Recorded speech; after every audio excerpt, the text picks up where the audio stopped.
This channel does not promote any violent, harmful, or illegal activities. All content provided by this channel is meant for an educational purpose only. মধুকল্পিতা নির্বাচনের আগে দল বদলটা কিন্তু আকছাড় দেখা যায়।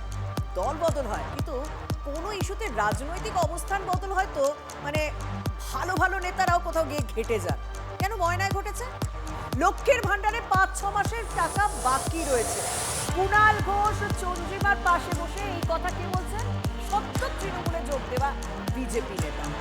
দলে যোগ দেওয়া নতুন নেতার অভিযোগ সামাল দেওয়ার চেষ্টা স্বাভাবিকভাবেই করলেন চন্দ্রিমা এবং কুণাল। কিভাবে দেখুন। আকচা এবং গজিনা যে লক্ষ্মীর ভান্ডার বন্ধ হয়ে যায়, এটা খুব জনপ্রিয় প্রকল্প। টাকাটা বন্ধ হয়ে গিয়েছে, তারা খুব কষ্টের মধ্যে ছিল। উনি বলেছেন ওনার মতো করে, কিন্তু এখানে যে কোনো বিজেপি আর তৃণমূলের কোনো ভাগাভাগি থাকে না, এটা সারা বাংলা বলবে।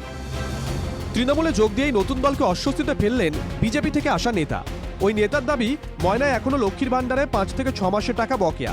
আর যখন তিনি এই দাবি করছেন, তখন তার পাশে বসে রাজ্যের অর্থ প্রতিমন্ত্রী চন্দ্রিমা ভট্টাচার্য, সঙ্গে কুণাল ঘোষ। দলে নতুন যোগ দেওয়া চন্দন মণ্ডল প্রকাশ্যে এই অভিযোগের বিপক্ষে সাফাই দেওয়ার চেষ্টা করলেন চন্দ্রিমা ভট্টাচার্য। আর লক্ষ্মীর ভান্ডার থেকে বঞ্চিত মহিলারা তারা কি বলছেন? এটা মনে হয় ৭ না ৬ হবে মনে হয়। পাইনি, মনে এবার পেয়েছি। ওই যে ১ মাসের টাকা ঢুকছে, এখন ৫ মাসের টাকা ঢুকে ১,৫০০ টাকা ঢুকে। মানে ৫ না হয়তো বেশি হবে, টাকা পাইনি। ৫,০০০ যাইনি, কোনো মন ঢুকেনি, টাকা পাইনি। গেরুয়া শিবির বারবার অভিযোগ করেছে, ময়নায় বিধায়ক বিজেপির হওয়ায় সেখানকার মহিলাদের বঞ্চনা করছে তৃণমূল সরকার। এবার বিজেপি থেকে তৃণমূলে যোগ দেওয়া নেতার মুখেও শোনা গেল সেই একই অভিযোগ।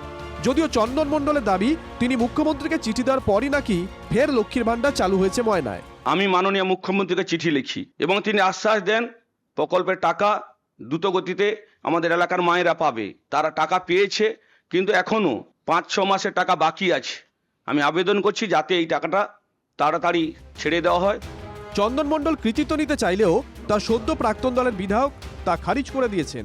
উনি লক্ষ্মী ভাণ্ডারের জন্য আমরা কেস করেছিলাম এবং লক্ষ্মী ভাণ্ডার দিতে বাধ্য হয়েছে এই রাজ্য সরকার। তার জন্য চন্দন মণ্ডল টিএমসি গেলে লক্ষ্মী ভাণ্ডার পাবে, সেটা কোনো বড় ব্যাপার না। আমরা কোর্টে কেস করেছি, হাইকোর্টে। হাইকোর্ট থেকে আমরা রায় পেয়েছি এবং হাইকোর্ট লক্ষ্মী ভাণ্ডার ব্যবস্থা করে দিয়েছে। তবে দলে যোগ দেওয়া নতুন নেতার অভিযোগ সামাল দেওয়ার চেষ্টা করেন কুণাল ঘোষ।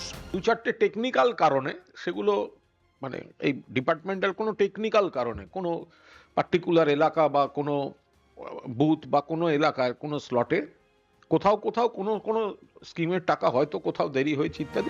সম্প্রতি ময়নায় লক্ষ্মীর ভান্ডারের টাকা বন্ধ কেন, রাজ্যের কাছে রিপোর্ট তলব করে হাইকোর্ট। আদালত জানিয়ে দেয়, মামলা চলাকালীনও প্রকল্পের টাকা আটকে রাখা যাবে না। ১৭ই ফেব্রুয়ারি সেই মামলার ফের শুনানি রয়েছে।